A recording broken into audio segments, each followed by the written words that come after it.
Hey everyone, Jenny here to do a layout for the Come On Get Crafty blog. I'm going to do the why didn't I think of that assignment, and in thinking about that I tried to get a lot of ideas from where inspiration comes from, and I love Pinterest like I'm sure lots of you do, and I try to think of Pinterest in not just looking at scrapbook things or layouts or sketches like that, but to sort of expand it a little bit and think of other things and how they would affect it, whether it's pattern or color or anything along those kind of lines. So the other night, looking through Pinterest, I found this really cool quilt. It's from Etsy. It's let's see if I can zoom in on it. It's from, the name of the store is Namoo, N-A-M-O-O, and it said it's a reserved listing for a toddler-sized quilt that's sort of contemporary, and I started looking at it because I loved the contemporary aspect of the quilt, and I loved the patterns of it. I love the ratio of the solids to bigger patterns and smaller patterns and really bigger patterns, and I thought it would make a great scrapbook sketch just to take it just as it is. Obviously it would be great for an 8.5 by 11, but since I work in 12 by 12, I'm going to stretch it out a bit and just take the proportions as that would work out for a 12 by 12. But I just love the colors. I loved the I thought it would be great to have, one box being journaling, one box being the photo, and the other one's for the pattern. So I thought I would take that as a why didn't I think of that, to use that as a scrapbook sketch straight up. And I love that, if you can see, what this pattern in the middle is also the pattern along the border of it. So I thought it would be great to mat it as a border along the a bigger piece of the same paper. So that is what I'm planning to do. I will have the link in the description for this specific Pinterest quilt, and we will go ahead and get started. I have, sorry there's an adjust on the color of the screen after looking at the iPad. I pulled a lot of stuff from the store that is new, and then some of the older things. I've pulled a lot of these things. These are thinking about sort of rectangles and boxes that would work as just one element or layered on top of each other. These are a couple of the chipboard frames from the new crepe paper Notes and Things line. Another couple crepe paper vellum overlays I thought might be neat. And the perfect thing for this kind of a project, or project life cards, which I thought would be neat because it's got that lined, or the chamfered edge, the curved edge. Whether it's the bigger piece or the smaller ones, because they all line up in terms of 3 by 4 and 4 by 6, I thought that would be a really good thing to do. These are a couple pieces from the newer Pebbles collection.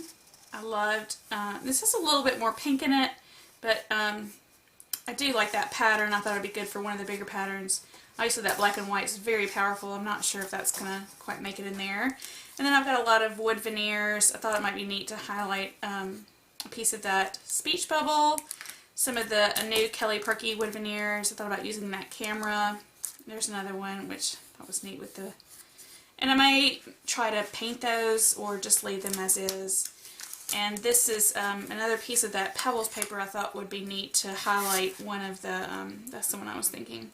That You're My Happy, or something behind it, just as another pattern play. And I love the flea market, this collection from crepe paper, and I thought about using this sort of paint strip kind of paper, even though it's got a little bit more of a creamy base tone.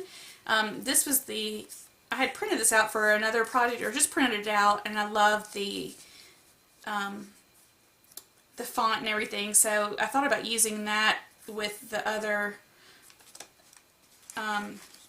using those stripes sort of to my advantage, and I thought it would be great with that paper there. So we'll see how that works out, but that's kind of the plan for that one piece of paper. And then just got some white cardstock and a bigger piece. A piece of the Alison Craft Webster's Pages Recorded collection, and I really like this because it picked up on some of the colors that were in the quilt, as well as the sort of size. I'm trying to look for different variations of the size of pattern. So this would be one of the sort of medium patterns. This would be a bigger pattern. This is Bella Boulevard. I actually thought about using this as sort of the background piece and then have another piece in the middle with those cameras in it. I mean, it's got a lot going on, but it's still a nice neutral. And then obviously I love some of the things on the back. I thought about using that and strip, or one of those strips of paper. So it's really going to be just a play on putting lots of different pieces of paper together. Ironically, my sewing machine is broken. I broke it trying to make my daughter's Halloween costume, and it is in the shop right now, and I do not know if I will be able to get it out before finishing this and trying to edit the video and post it, which is sad because obviously this is the perfect opportunity to sew something together. But that is the idea, and we'll see how that goes. This is the photograph of my son that I want to use, and I thought the proportion was good for one of those squares of or sort of rectangles of that.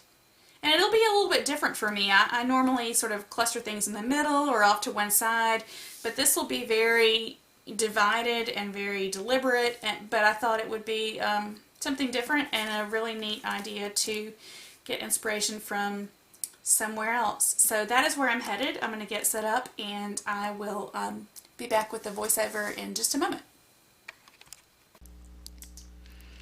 Okay, I'm going to go ahead and get started here with a sketch of basically of the quilt as it is to get an idea of the proportions.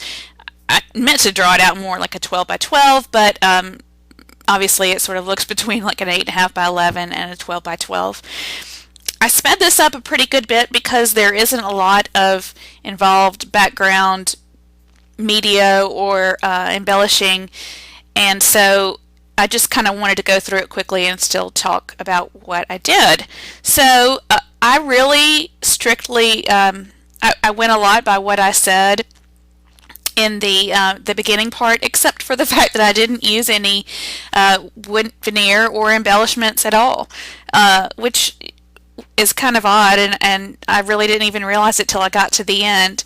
I did really try to stick to the colors the way they were because I thought the patterns were so nice with this light gray in the border. It's hard to tell from the video, and on the post you'll be able to see the quilt itself better, but the pattern that's on the border is sort of a light that light gray. It might be a check, but it is a nice neutral, so I stuck to that, and I tried to pretty much stick to the same colors. I did not use another piece of that same border pattern in the middle.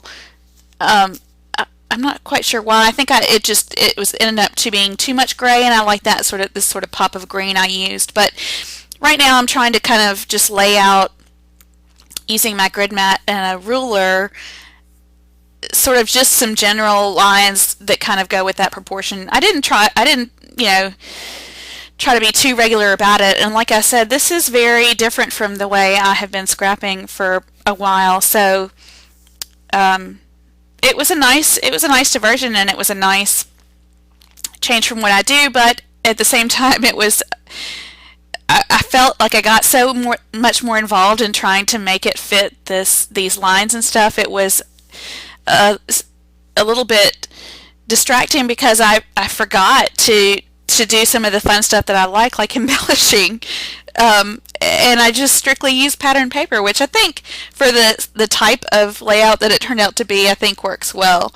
It's not your sort of clustery, embellished layout that I've been doing. So because it was a different change for me, I think it worked out fine. So I used that top corner, much like the quilt, with that yellow, and I did use a piece of that black and white, but it was so powerful. I used it where in the quilt it was sort of a large doily, and I used it there just as a little tiny piece, and I ended up trying to kind of add more black to help balance that a bit.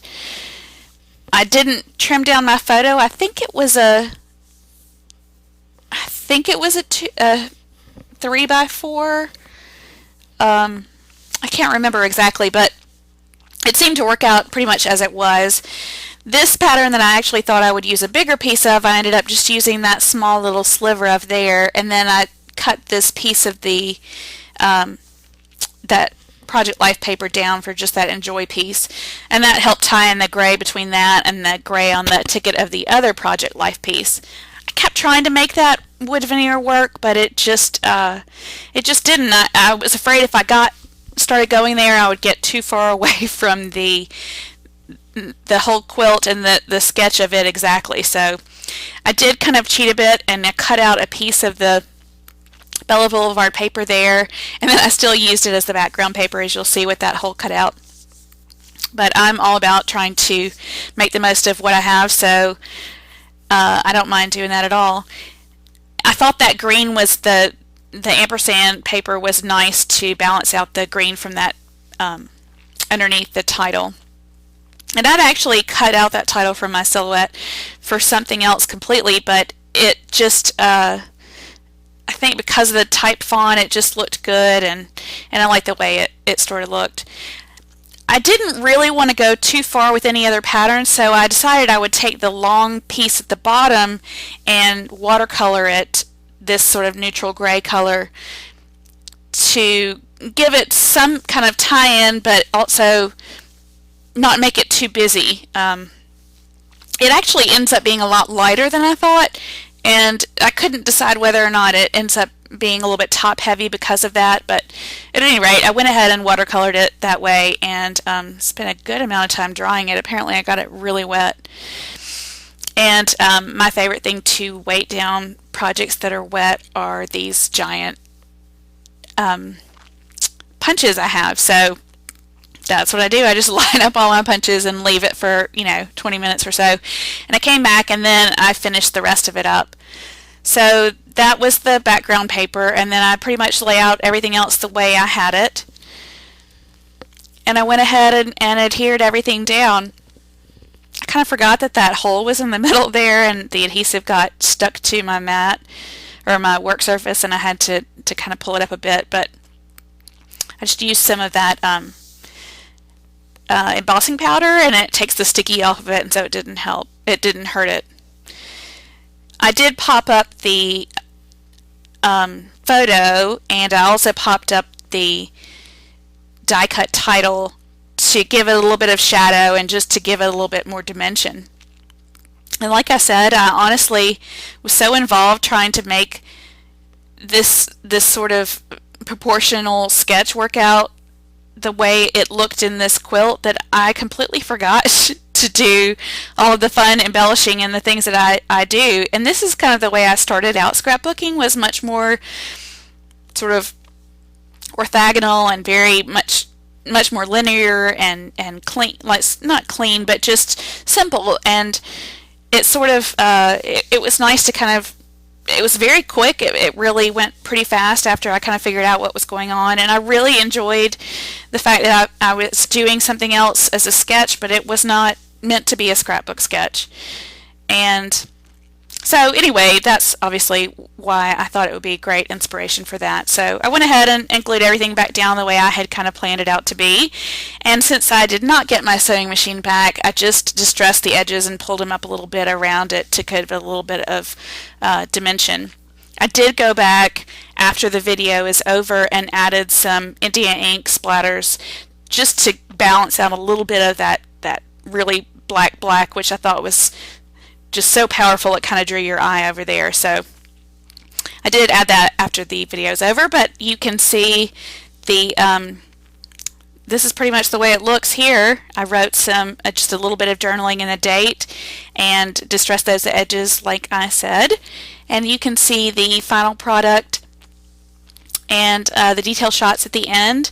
Also make sure that you check out the Etsy link for it. Unfortunately, I believe that her Etsy account is not currently active. It may be just temporary, so hopefully that is the case, but it was still a great inspiration and something fun to try again. Thanks so much for watching. I'd love any comments or feedback, and make sure you check out the Come On Get Crafty blog this week and in the future. Thanks so much. Bye.